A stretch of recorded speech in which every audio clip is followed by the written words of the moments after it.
Theobaldian Aestivation, chronicled under compulsion for an assemblage of the Hub Club of the Massachusetts Bay Colony, November 11th, 1720.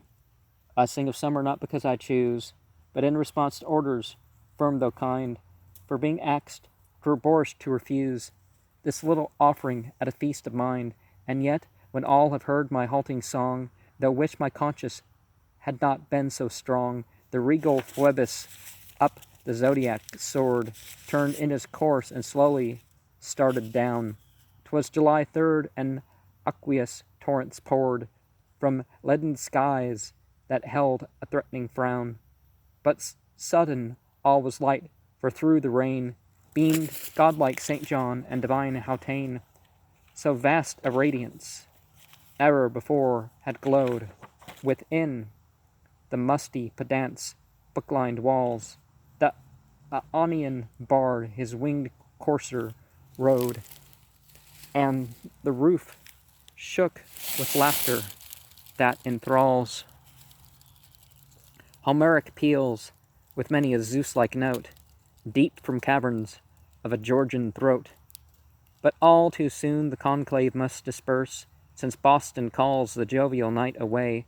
St. John and Theobald weep in ductile verse, and for the storm-vexed wanderer's safety pray. Though when he says he kissed the bards goodbye, St. Julian tells a metaphor or something analogous. How tranquil breaks the blessed Sabbath morn, July the 4th, in local legend famed. The gloomy rhymesters soon the scene adorn,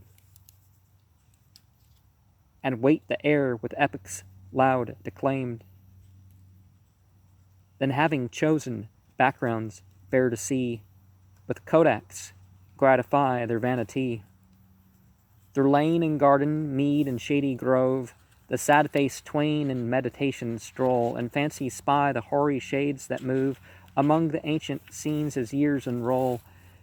To make it brief, they gawk and moon about, and prove themselves true bards beyond a doubt. Night once more comes, and wondrous to relate, gives place in time to still another day, July the 5th, whereon convene in state some members of the proud UAPA. I'll add, though merely in parenthesis, that several national members share the bliss. Columbia's Athol, no, it's Athens, is the shining goal of every member's tread. So hither in the train our poets whiz, with rhymes to paint the dear old village red. Of course this is but figure, you must know, that both the bards are sad, sedate, and slow. Boston at last, and as the grim poet should, St. John and Theobald seek the Avernian cave.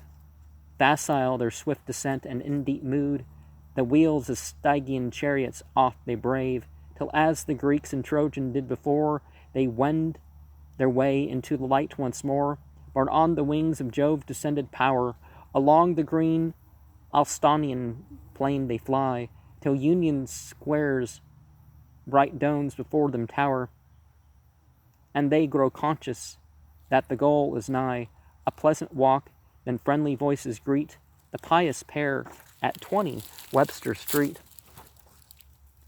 Who shall describe the pantheon there displayed? What they call the gods and goddesses of lettered fame. Splendid they glittered through the Epiphaean shade, each laureled deity of deathless name, revered Olympians, who a word can fill with wit and wisdom in the Hub Club quill. High on his throne, the great Alcades set, Monadnock's thunders in his mighty hands, while round his feet there strode the grey house cat, as sacred here as in Nilotic lands, and here majestic in his cap and bells, the light conserver merry stories tells.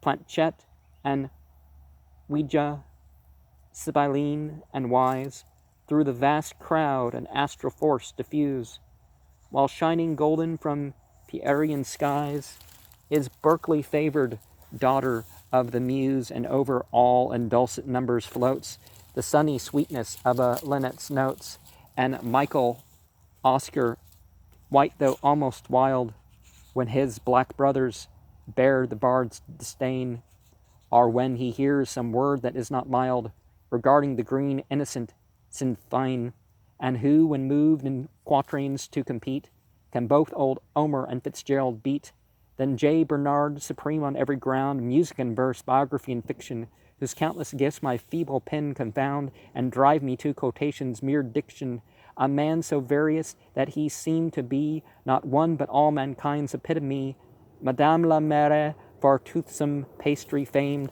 the Parkers, genial enemies of gloom, virtue alcades soon to be proclaimed. The Nationals president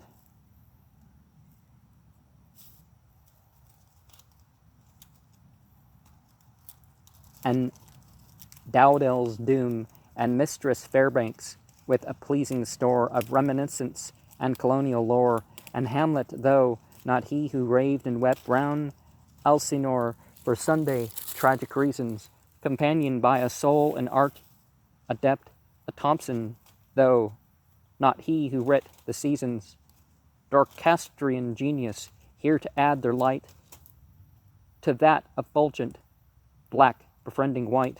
With such a company 'tis scarcely queer that melancholy soon was sent away, yet vacant seats prompt many a furtive fear for those who share not in the festive day. Mortons are missed, a Dennis does not dawn, and exa quarria are to Cleveland drawn.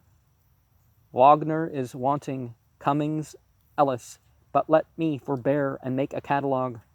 Were ill the thrice-born listener's ear to glut with names instead of vague poetic fog, for poets should the province only touch a wealth of words which mean not very much.